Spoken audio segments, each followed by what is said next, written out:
Bueno, les doy la bienvenida nuevamente a este 10º episodio de La Curiosidad Mató al Gato. Mi nombre es Franco para los que no me conocen y para los que ya me conocen les doy la bienvenida nuevamente. Y el día de hoy es un episodio muy especial, un episodio al cual yo tenía muchas ganas de grabarlo hace bastante tiempo. Es especial porque, como pueden ver, es el episodio número 10. O sea que acabamos de llegar a lo que sería la mitad de esta primera temporada. Y la verdad que fue todo un desafío para mí haber empezado este proyecto, haber sido constante a lo largo de todo este último mes y medio, 2 meses. Así que la verdad estoy muy contento de estar acá con ustedes, de haber llegado a este episodio 10. Y antes de empezar les quiero agradecer de todo corazón por todo el aguante, por haber estado ahí, por haber apoyado, compartido, y espero que sigan disfrutando, que sigan acompañando y que este proyecto pueda crecer cada vez más. Y para el día de hoy, como es un capítulo especial, decidí traer un tema que me llama mucho la atención a mí, pero que también lo escuché hablar en un montón de otros ámbitos y que hay mucho como misticismo a la vuelta de esto, que es básicamente los test psicológicos. Muchas personas se preguntan cómo funcionan los test, para qué sirven, y bueno, como un poco más yendo a la práctica, también me preguntan por qué cuando voy a sacar la licencia de conducir me hacen dibujar un par de figuras.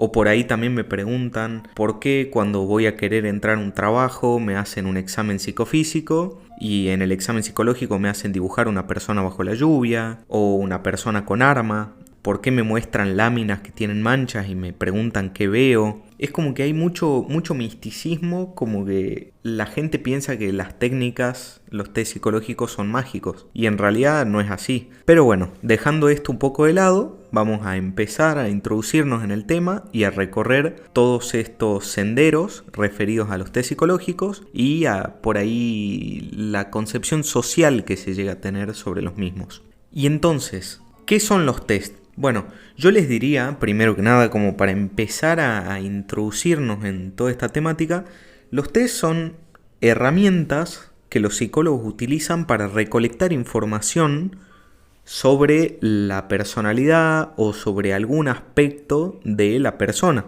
Ya vamos a ir viendo los tipos de test, cómo se clasifican y en qué caso se usa cada uno. Pero a rasgos generales se utilizan como para acortar caminos, para obtener más información en menor tiempo. Sirven de verdad para acotar los tiempos. Pero ¿qué pasa? El problema que puede haber respecto a los test es que podemos llegar a caer en darle más importancia al test que al ojo clínico del psicólogo. O sea, a lo que voy con esto es que es muy importante saber manejar los test, las técnicas y todo, pero no hay nada más importante que el ojo clínico que pueda tener el profesional de la salud mental. Nada va a reemplazar este ojo clínico, este juicio clínico para detectar las cosas. Tenía una profesora en la universidad que siempre solía decir que la entrevista es soberana. ¿Qué quiere decir esto? Quiere decir básicamente que no importa la cantidad de test que tomemos, todo se va a tener que basar en la entrevista. La entrevista es lo más importante para analizar a una persona. Y a ver, ¿dónde se utilizan los test? Los test se pueden usar en muchos ámbitos. Estos son muy variados. Por ejemplo, se puede utilizar en el ámbito clínico, es decir, en el consultorio, al atender a un paciente, de manera tal que podamos recolectar información de manera más rápida para poder como plantear cuáles son los objetivos terapéuticos.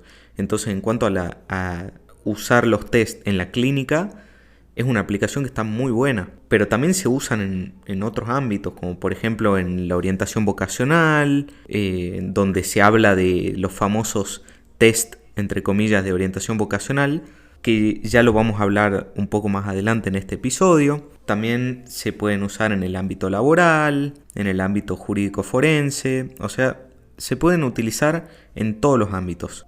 Los test, más allá de los ámbitos en los que se utilice, la principal aplicación que tienen es para el psicodiagnóstico.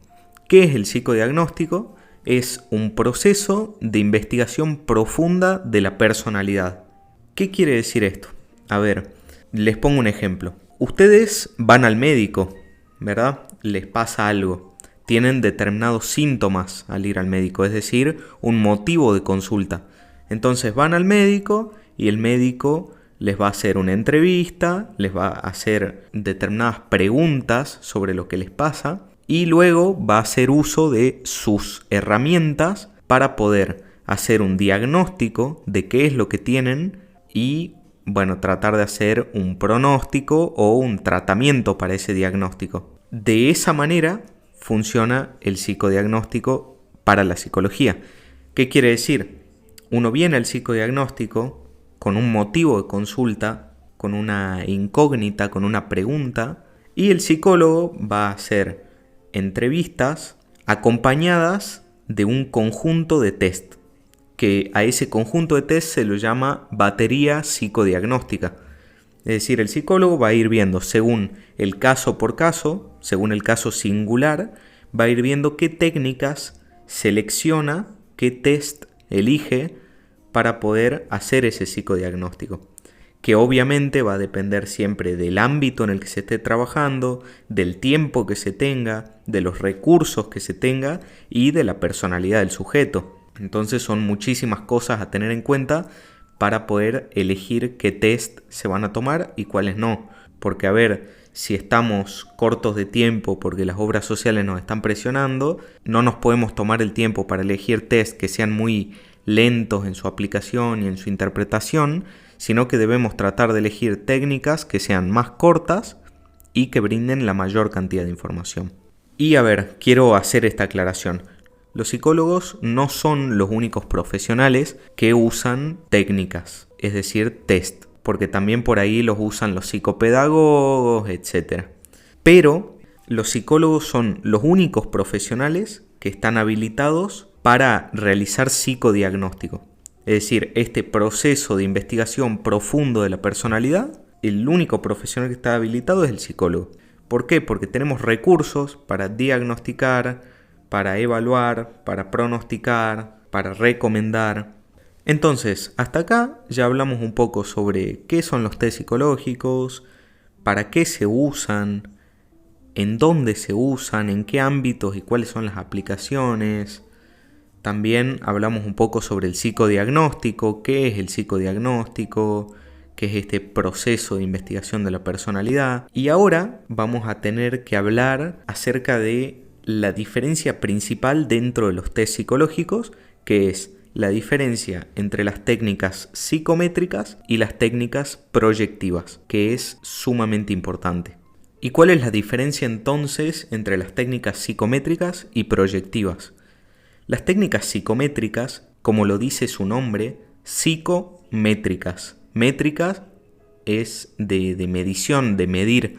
Entonces estas técnicas buscan medir de manera mucho más como empírica, cuantitativa, positivista, aspectos psicológicos. Son técnicas mucho más estructuradas, son técnicas cuantitativas que utilizan mediciones, que utilizan puntajes, que utilizan escalas. O sea, básicamente en psicología nosotros tenemos estadística para poder aprender a manejar las técnicas psicométricas, porque si no, no podríamos entender de qué estamos hablando. Entonces acá se va a usar el puntaje Z, los percentiles, los deciles, los cuartiles y todas las maneras de medición que nos aporta la estadística y que nosotros a través de los test psicométricos podemos aplicarlo a un constructo de la personalidad. Ahora me explico más simple todavía. ¿Qué sería un constructo? Un constructo sería como un aspecto de la personalidad a ser evaluado, hablando mal y pronto, claramente. Por ejemplo, hay test psicométricos que miden la inteligencia, hay test psicométricos que miden la atención, hay test psicométricos que buscan ver cómo funciona la memoria de determinada persona. También hay técnicas psicométricas que son denominadas como inventarios de personalidad. ¿Qué quiere decir esto? O sea, buscan medir rasgos de personalidad. Pero todos los test psicométricos son como más superficiales. se centran más como en el estímulo-respuesta y en la personalidad superficial y no tanto en la profundidad del psiquismo humano. Entonces podemos ver que las técnicas psicométricas son muy importantes.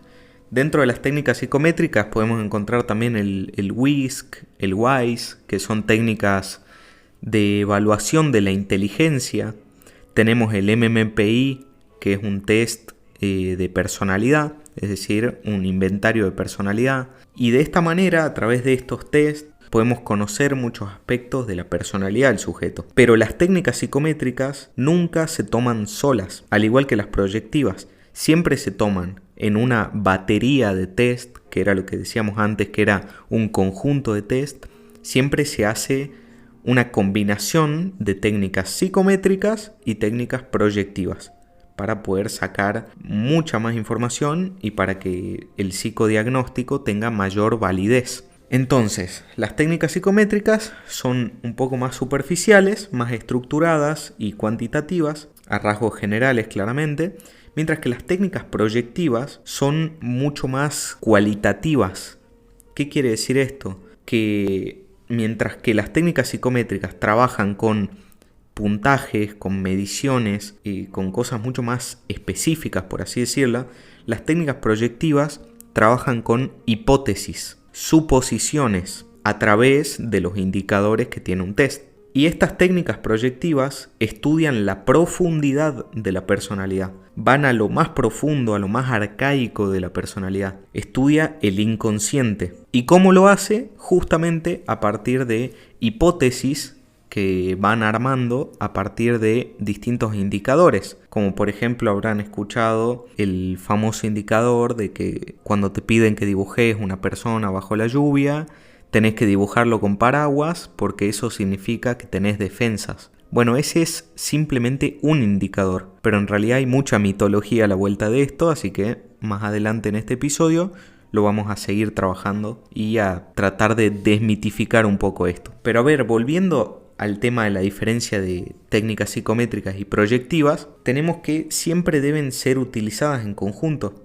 La información que aporta cada una es muy rica, digamos. Y a ver, ustedes me preguntarán, bueno, pero ¿qué sustenta? O sea, ¿qué sustento teórico tienen las técnicas proyectivas? O sea, ¿cómo puede ser que yo dibuje una persona en una hoja y vos a partir de esa persona que yo dibujé puedas entender o hacer hipótesis acerca de cómo funciona mi personalidad? ¿Cómo es eso, digamos? O cómo puede ser que si yo te digo lo que veo en una mancha, vos puedas sacar información acerca de mi personalidad.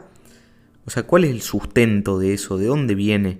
Porque si no, así a simple vista parece que estoy hablando de cosas como muy mágicas, ¿no? Que no tienen ningún sentido y que se las inventó cualquier autor de la nada, ¿no? Y básicamente, ¿qué lo sustenta? Tiene 3 sustentos. El primero es la apercepción. ¿Qué quiere decir esto? Que nosotros no percibimos la realidad como es. Nosotros percibimos la realidad como somos. Es decir, nosotros percibimos la realidad en base a todas las vivencias y a todas las cosas que nos pasaron a lo largo de nuestra vida, a nuestros vínculos, a nuestra historia, a los acontecimientos que nos sucedieron, a la contingencia de nuestra vida. Gracias a todo eso se fue formando una percepción propia. O sea, nosotros percibimos el mundo según lo que vivimos. No percibimos la realidad objetivamente. La objetividad en sí, al menos en mi opinión, no existe. Así que ese sería el primer fundamento. El segundo fundamento es la proyección, que básicamente la proyección, ustedes habrán escuchado seguramente que Freud decía que la proyección era un mecanismo de defensa, que uno se defendía a partir de la proyección, pero luego se descubrió que en realidad todo en la vida es proyección. Absolutamente todo lo que hacemos en nuestra vida es este mecanismo. Y a ver, para que ustedes entiendan qué es la proyección, es un mecanismo a partir del cual yo, algo que es mío, lo proyecto hacia el exterior, como que lo adjudico hacia el exterior. Entonces se descubre que en realidad todo el tiempo estamos proyectando. ¿Por qué? Porque al hacer cualquier cosa en nuestra vida cotidiana, estamos proyectando lo que somos, estamos proyectando nuestra manera de ser, nuestra manera de ver el mundo, nuestra manera de actuar, que es totalmente singular. No existen dos casos iguales. Entonces, constantemente estamos proyectando. Y después, el tercer fundamento de las técnicas proyectivas es la causalidad psíquica. ¿Qué quiere decir esto? Que no existen las casualidades. No sé si se acuerdan la arenga de Messi diciendo que no existen las casualidades. Bueno, Messi sabe más de psicología que yo. Porque es tal cual así. Las casualidades no existen. Existe la causalidad. Es decir, que cualquier elemento que esté en nuestro inconsciente y que nosotros proyectemos hacia afuera, salió por algo.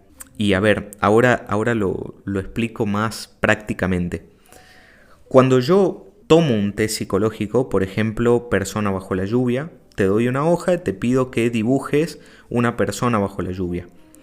Esa persona que vos dibujes va a ser totalmente singular, porque vos la vas a dibujar a la persona desde tus vivencias, desde todo lo que vos viviste, vas a estar proyectando toda tu personalidad en esa hoja y además existe el principio de causalidad psíquica. Entonces, ¿por qué elegí esa persona y no otra? O por ejemplo, a ver, si yo te pido que dibujes un árbol y vos dibujás, no sé, un naranjo, ¿por qué elegiste un naranjo y no otro árbol? ¿Y por qué lo dibujaste tal cual así? Y además, si yo te pregunto por qué dibujaste el naranjo, capaz que hay dos personas que me dibujaron un naranjo, pero una me dice, sí, yo lo dibujé porque venía caminando y lo vi.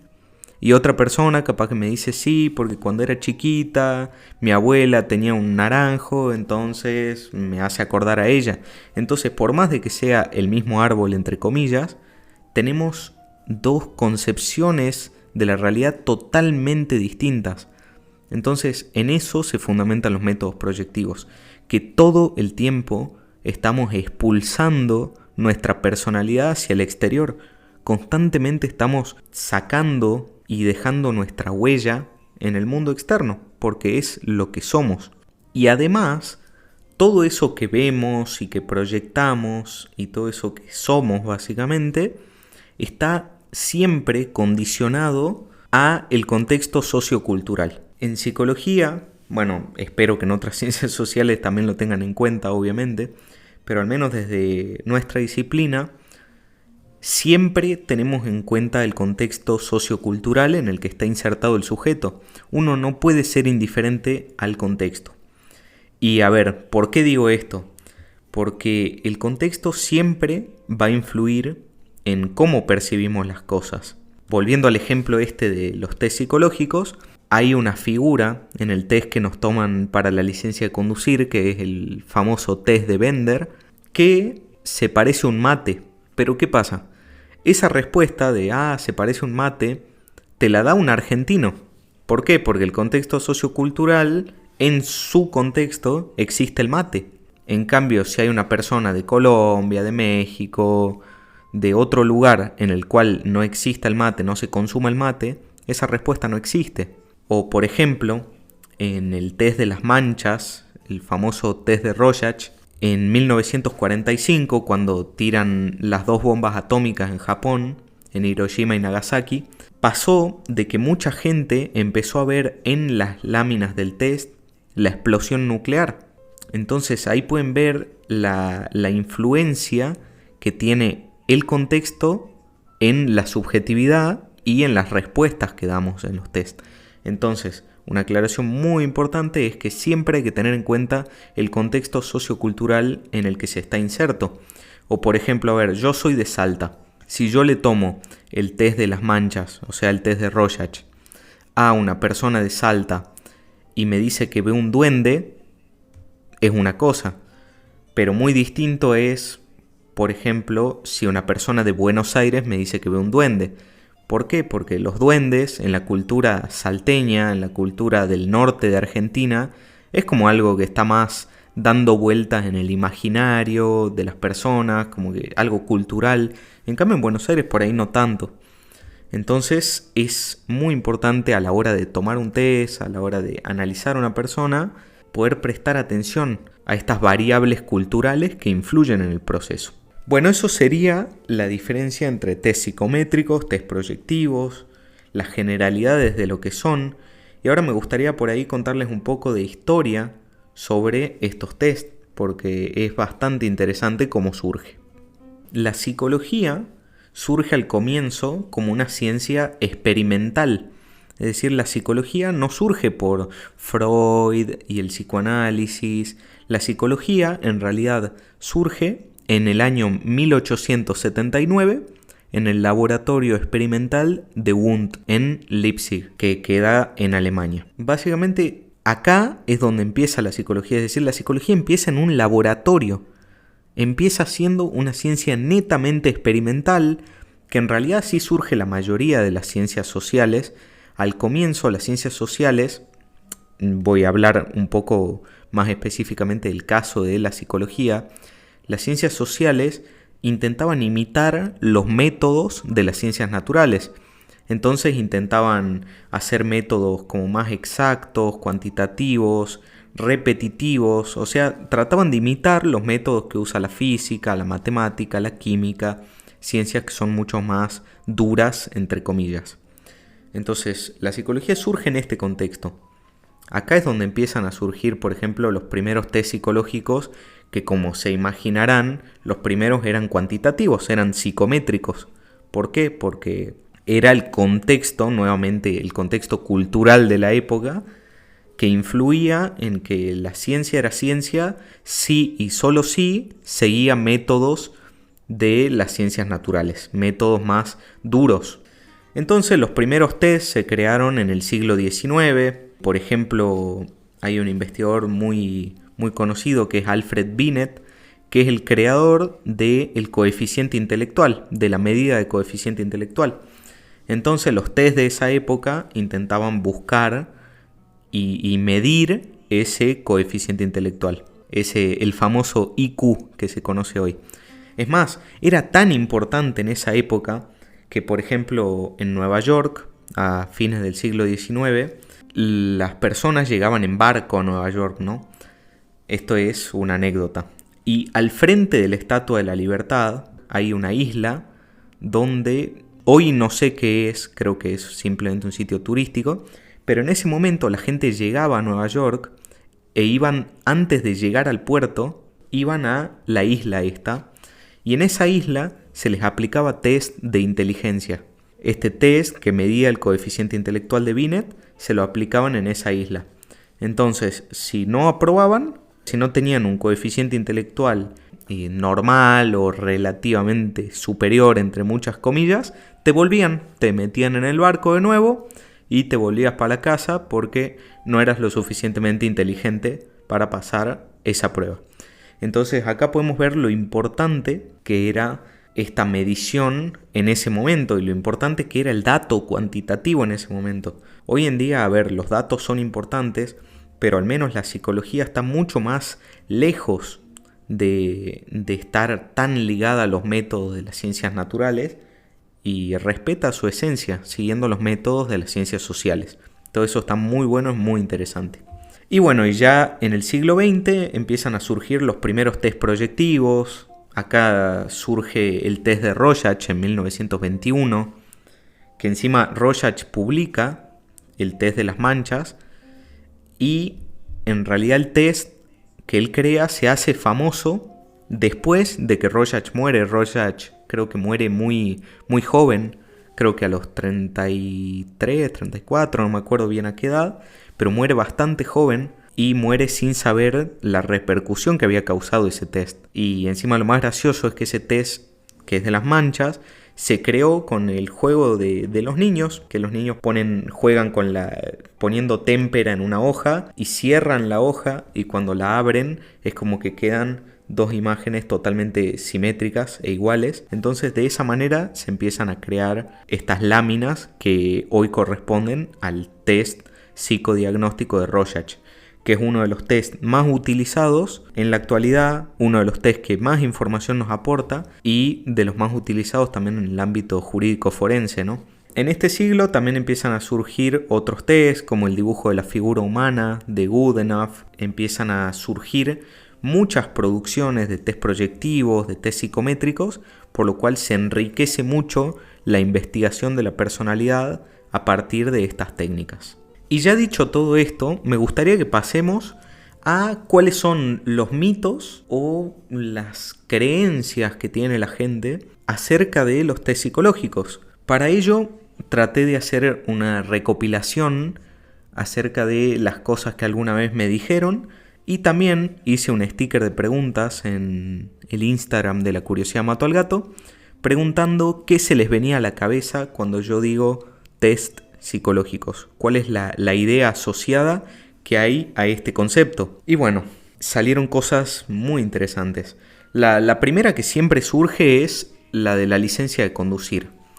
¿Por qué cuando voy a sacar la licencia de conducir me toman un test en el cual me hacen dibujar figuras? Ese test es el test de Bender, así se llama. Y antes de explicar de qué se trata, me gustaría aclarar que en la licencia de conducir lo toman muy mal. O sea, de verdad es un desastre como lo toman. Porque el test es muy enriquecedor, pero cuando está bien tomado, cuando uno cambia la administración del test, o la consigna, o las variables, cuando uno cambia algo de lo original del test, se altera el resultado.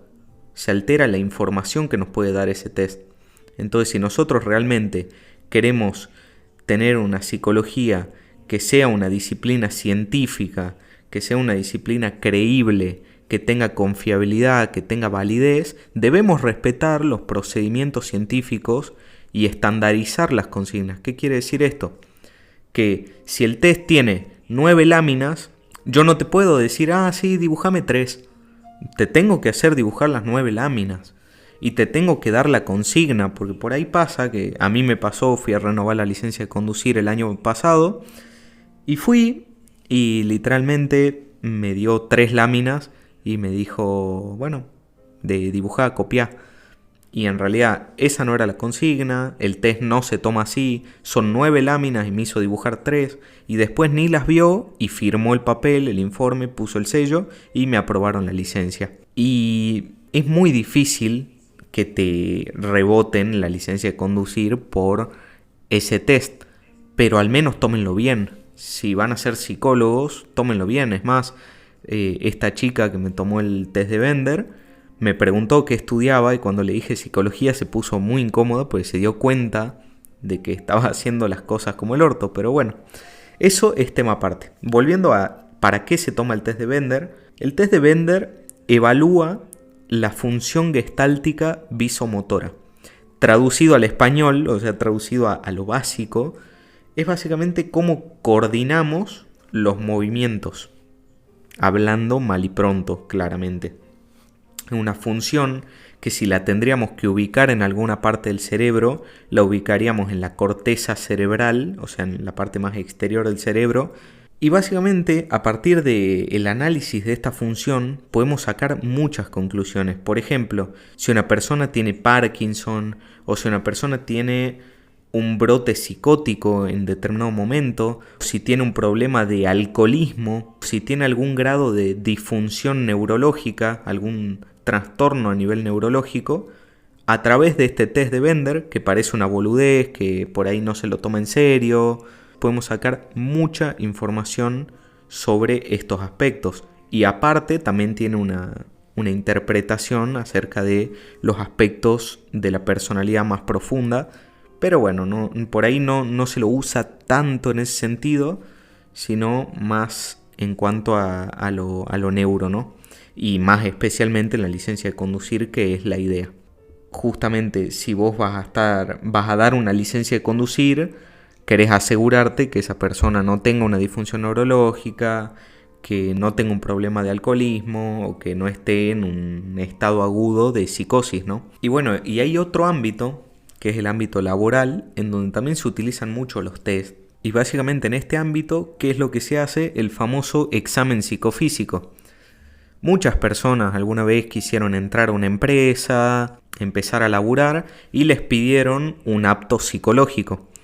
Entonces tienen que ir a la famosa entrevista con el psicólogo, le toman un par de test y ven qué onda, ¿no? Bueno, el examen psicofísico es muy, muy importante.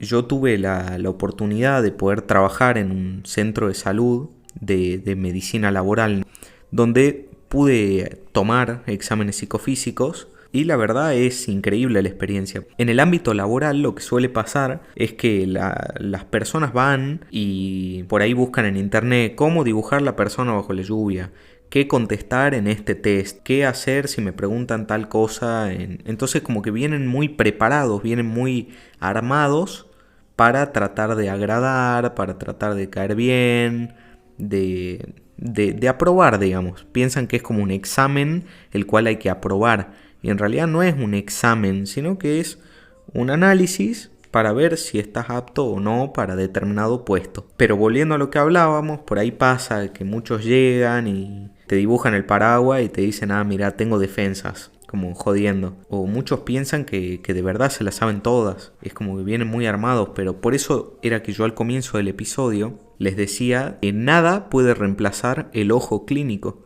Nada puede reemplazar el juicio del terapeuta. Ustedes pueden venir y tratar de caer bien, o pueden tratar de aprenderse absolutamente todos los indicadores del test y cómo dibujar y no sé qué, pero si el psicólogo tiene ojo clínico, se puede dar cuenta de aspectos de la personalidad mucho más allá del test o de lo que la persona dice.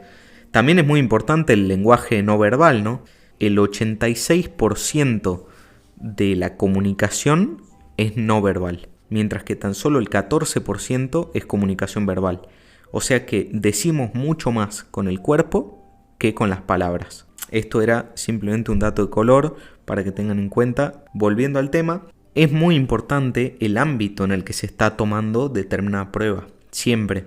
Por ejemplo, es muy probable que en el ámbito laboral, en donde una persona quiere entrar a un trabajo, esté un poco más a la defensiva, porque es como les dije recién, como si tuvieran que aprobar un examen, entre comillas, y ni hablar del ámbito jurídico forense, en donde capaz es una persona que está esperando una condena, están viendo qué onda, y vos tenés que hacer una pericia psicológica, pero siempre depende del ámbito en el que se esté tomando.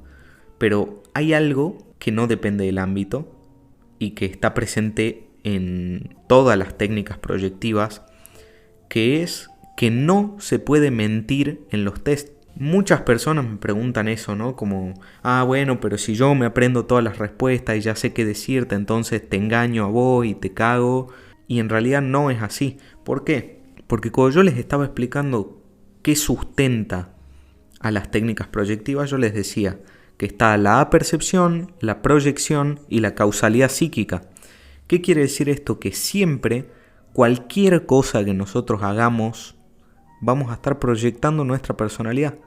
O sea, por más control consciente que hagamos y de decir, bueno, en este test tenés que contestar esta cosa, o en este otro test tenés que dibujar tal cosa, que son las cosas que por ahí se dicen, ¿no? En el cotidiano se suele decir eso. Con la persona bajo la lluvia de dibujar el paraguas, con el Rorschach de, no sé, mirar un murciélago. Pero en realidad la personalidad siempre se proyecta, siempre se escapa, siempre termina apareciendo algo del inconsciente. Porque lo que se proyecta es un contenido inconsciente. Entonces, no solamente en el test, sino en la entrevista, ya uno se puede dar cuenta en la entrevista misma cuando la persona está mintiendo por el lenguaje no verbal, por las cosas que dice, por las cosas que hace, por las contradicciones en el discurso, por la manera en la que habla. Es más, muchas veces, si uno presta atención en la entrevista, más o menos ya puede imaginarse qué es lo que va a dibujar. Eso es algo muy loco, pero de verdad, si uno presta atención en la primera entrevista, cuando está con el consultante tomando datos, entrevistándolo, uno se puede dar cuenta dónde están las zonas de conflicto, si es que hay un ojo clínico, obviamente. Uno se puede dar cuenta por dónde pasa el conflicto, por dónde no pasa, cómo es su personalidad, su autoimagen, su autoestima, la manera de relacionarse, su mundo afectivo. Son todas cosas que uno las puede ver en la entrevista. El tema es que el test te las confirma. Justamente para eso sirven los test, para confirmar lo que nosotros vemos en la entrevista, que claramente la entrevista es soberana. Pero es muy interesante eso, es muy interesante que uno ya más o menos va viendo por dónde viene la mano. Por ejemplo, a mí me pasó una vez que atendí a una persona, me refiero a que le tuve que hacer el examen psicológico para entrar en una empresa, y esta persona yo ya la veía como que tenía rasgos medio perversos, ¿no? Como que era una personalidad extraña, se comportaba raro, tenía mucha violencia reprimida, mucha como agresividad reprimida, y yo lo notaba tenso, y también el comportamiento que había tenido con la secretaria y con los demás médicos del centro. Es como que pude ver que estábamos ante un caso medio raro, digamos. Y cuando yo le pido, o sea, yo veía que iba por ese lado, ¿no? Por el lado de que era medio perverso, que era, no sé, que había algo ahí con el tema de la sexualidad y todo esto. Y cuando yo le tomo el test de la persona bajo la lluvia, cuando dibuja la lluvia, yo veía de que las gotas, en cuenta de forma de gotas, tenían forma de espermatozoide. Absolutamente todas las gotas tenían la colita y la gota, o sea, era un espermatozoide. Entonces ahí podemos ver que se comprueba, que recurre lo que se puede ver en la entrevista con lo que se puede ver en los test. Y obviamente le tomé más pruebas, le tomé varios test más, a partir de los cuales pude ver lo mismo. Me salieron los mismos indicadores. Entonces eso es un ejemplo, desde mi experiencia, de este caso que ejemplifica claramente cómo funcionan las técnicas proyectivas y cómo la entrevista es totalmente fundamental. Bueno, pasando a otro tema que quería tocar, es el tema del ámbito educacional, en donde tenemos también la orientación vocacional. Y por ahí me pasa que escucho más que nada padres o las personas en general que dicen que hay que tomarle un test de orientación vocacional. Con la orientación vocacional pasa exactamente lo mismo de lo que veníamos hablando. Uno puede tomar test, pero la orientación vocacional no es solamente tomar test. O sea, no es un test de orientación vocacional, es un proceso de orientación vocacional. ¿Por qué? Porque es un proceso en el cual se hacen varias entrevistas y se hacen distintas técnicas, pero no se reduce solamente a tomar un test y darte un resultado y elegí. Al menos no hoy, porque ese era el paradigma que había antes en la orientación vocacional. Era como antes, cuando estaba en auge todo esto de los test psicométricos y cuantitativos, sí era así. El chico que no sabía qué estudiar iba, le tomaban un test y con el resultado de ese test, que era cuantitativo, le decían, mira, estudia esto. Pero hoy en día ya no es así. Se comprobó de que es una problemática mucho más compleja, por lo cual no podemos decirle a un adolescente qué hacer durante toda su vida a partir de un test. Entonces está bueno empezar de a poco a que dejemos de decir test de orientación vocacional y empecemos a decir proceso de orientación vocacional, porque parece lo mismo, pero no lo es muy distinto y el paradigma es totalmente lo opuesto. Y ya por último me gustaría leer los comentarios que tuvieron ustedes y agradecerles por haber participado, por haberse prendido, porque es muy enriquecedor, está muy bueno que sean parte de esto. Bueno, y entre los comentarios que dejaron, cuando yo les preguntaba qué se les viene a la cabeza cuando yo les digo test psicológicos, me pusieron un test para saber cómo es tu personalidad, que a ver, no está muy alejado, es así. Como pudimos ver, los test proyectivos están muy relacionados con eso, pero me parecía muy importante también recalcar la importancia que tiene la entrevista. Bueno, otra cosa que me gustó mucho, está muy gracioso, pero me gustó mucho, es que me pusieron que al pensar en test psicológicos, estos son el psicoanálisis de cada persona basado en ejercicios camuflados. Me pareció gracioso la manera de explicarlo, pero en realidad no es tan alejado de la realidad en cuanto a los test proyectivos. ¿Por qué? Porque se da una consigna, pero la consigna no es directa, sino indirecta. Melanie Klein, que era una autora psicoanalítica de la escuela inglesa, decía que había dos maneras de acceder a la fantasía. Una era por manera directa, es decir, preguntarte directamente qué es lo que estás fantaseando. Pero ¿qué pasa si yo te pregunto? Automáticamente vos vas a levantar defensas. Y es más, a veces las fantasías son inconscientes, entonces por más de que yo te pregunte, no vas a poder dar cuenta de esa fantasía. Y el otro método para indagar las fantasías es de manera indirecta. Yo creo que más por este lado es que van los test psicológicos, porque de manera indirecta yo puedo indagar la personalidad del sujeto.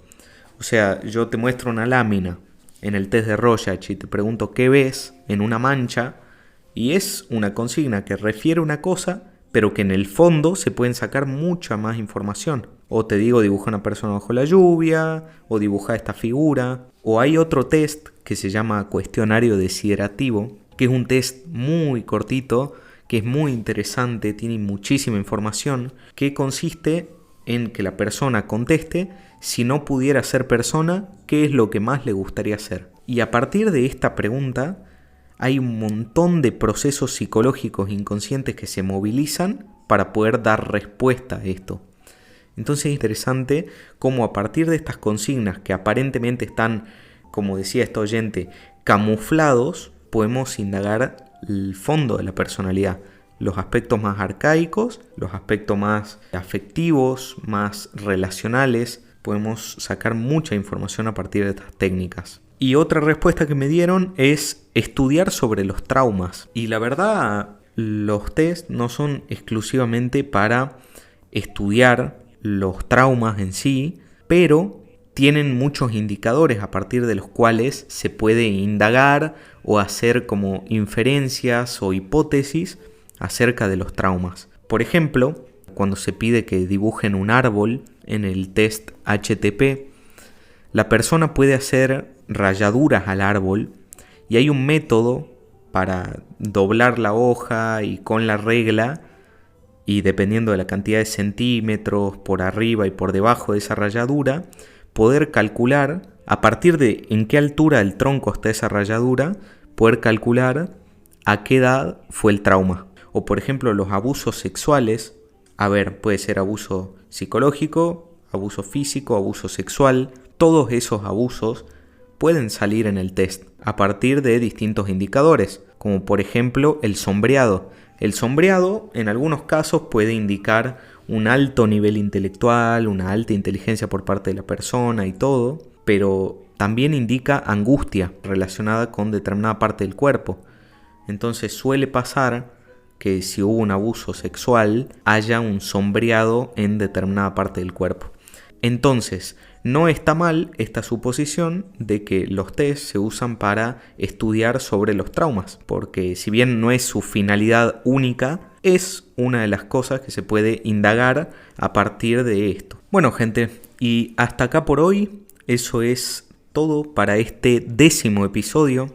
Espero que lo hayan disfrutado. Yo la verdad la pasé hermoso haciéndolo. Me parece un tema súper interesante. Recuerden que tienen abajo de este episodio la caja de preguntas donde pueden sacarse todas las dudas que tengan. También me pueden mandar al Instagram del podcast, que es La Curiosidad Mató al Gato _podcast, y mandar todas las dudas que tengan a partir de eso. Recuerden compartir, seguirnos en Spotify, que por ahí mucha gente no está ni siquiera enterada de que se puede seguir en Spotify, entonces nos ayudan un montón a seguir creciendo. Recuerden seguirnos también en TikTok, en YouTube. Ya estamos disponibles también en Apple Podcast, en Google Podcast, antes que desaparezca Google Podcast, porque ya está en las últimas. Y recuerden que abrimos un cafecito, que es una plataforma a partir de la cual ustedes pueden hacer donaciones al proyecto de la cantidad que ustedes prefieran, para que podamos seguir creciendo y mejorando la calidad. También, este episodio fue un poco diferente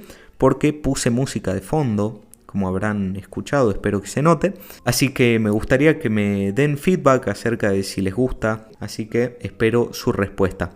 Muchas gracias por haber escuchado. Recuerden que la vida es psicología. Esto fue La Curiosidad Mató al Gato. Mi nombre es Franco y hasta la próxima.